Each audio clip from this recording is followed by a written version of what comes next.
Hello everybody and welcome to another episode of Peteman Reviews. This is part 2 of the collection of Transformers that are currently on display. So on the top of these shelves we have the loose figures that I have, which all fitted. There are a couple which didn't, which we'll look at later, and then below we have a number of boxes. So loose figures on the top, we have Galvatron, Thunderwing and Octane. These are all the Universe releases of the toys. Of the three, Thunderwing is by far the best one. The other two I got purely because I wanted another variant of Galvatron, and Octane was to get a proper version of Octane. Often this is called Provider now, or Tankor. It depends on which continuity you look at, but originally it was Octane, or at least meant to be Octane. Excuse the cat shouting, she doesn't like me filming and not paying attention to her. So below we have one of the Predators, whose name escapes me. I'll flash it on the screen when I remember. And then below we have one of the Micromaster anti-aircraft turrets. Excuse the cat again. Further below we have another universe. This one is Starscream. This actually was the very first Transformer I bought when going back to collecting them again from when I was an adult. Boxes, we have the Commemorative Edition box work of Prowl, Inferno and Hot Rod, or Rodimus Major as they felt the need to call him for this one and only time. It's a bit of a shame that it's different to all the other artwork. I don't really know why they did that, but never mind. Moving to the right we have these are all the Generation 1 releases of Thunderwing, Spinister, Darkwing, Dreadwind and Monomaster and Onslaught. Onslaught comes with all the Bruticus weapons, which I got to combine with Trypticon, which I've done in a previous video. And further down we have Cyclonus. Next to those we have the box commemorative release versions of Hoist, Smokescreen and Sideswipe. And we continue with the theme of having the original unboxed Transformers on top and then box ones below. So in the background we have Topspin and Twin Twist.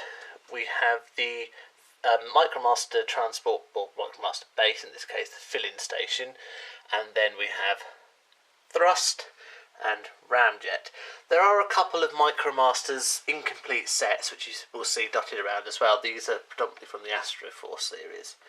Further down we have the Matrix of Leadership Edition, BTS 03, and then we have box commemorative releases of Skids,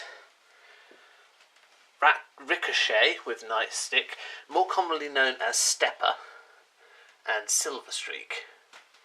Over to the right we have box commemorative edition releases of Autobot Jazz, as they like to call him, Red Alert and Grapple, and then to the right we have a Q's, which is a release of a Quintesson Judge. On the top we have again a nearly complete, however it's missing one figure, Micromaster Combiner. This I believe is the Construction Patrol or something like that. And then we have another Micromaster base, Skyhopper this one is. That one I believe is complete. I'm not sure if he comes with this Micromaster or not, so it might not be. I don't remember, to be honest, but it's got all. Otherwise, it's got all the other accessories that you need for it. And then we have Double Dealer, the combined, or rather the double form, double Micromaster, Power Master Transformer. And then we have two versions of Wreck-Gar. Well, I think one's Wreck-Gar, the other one's one of the other random Junkyard names, which actually can sit and be like the movie with one Junkyard riding the other. And now I've run out of loose Transformers to display, which fit in cupboards, so we've moved more to the non-loose Transformers, if there is such a word. So start off the top with the commemorative release of Optimus Prime, then moving down to commemorative release of Soundwave, the Sceptor, and the Insecticons. The latter two, indeed all three of them, are actually Toys R Us only exclusives, but the latter two have different artwork, so of course it means that none of them fit with your collection. For greatness, another Q's Judge, because obviously there was more than one Judge from the Quintessons, and then in the back we have the Universe or Generations release of Cyclonus. Over to the left, or to the right, helps you get your left and right confused, we have Ultra Magnus, again the Commemorative Edition release, then Rodimus Prime and Trax, with yet another Quintesson. All on its own is the massive release of Fortress Maximus. Again, this is the Legends release, predominantly because it's a darn sight better coloured in my view than its equivalent Western release, and it comes with the Power Sword or the Master Sword. This is a huge box, so I think it's 2 foot tall, so it has to sit on a shelf all by itself. You have Weapon Specialist and Medical Specialist, Ironhide and Ratchet. I got these because they were proper releases of the toys. These actually predated the Masterpiece release, but the boxes are particularly good, particularly next to each other where they can stare at each other. And then on the back you can see all the various accessories, and there are a lot, plus a rather nice little text story as well, which it combines how they looked so terrible from the original G1 toys too. Finally, we have the box of Triptychon. Again, this is the Legends release, as the colours were a bit nicer than the Western release. I tend to alternate this with Fortress Maximus, as they're too big to sit on the shelf together.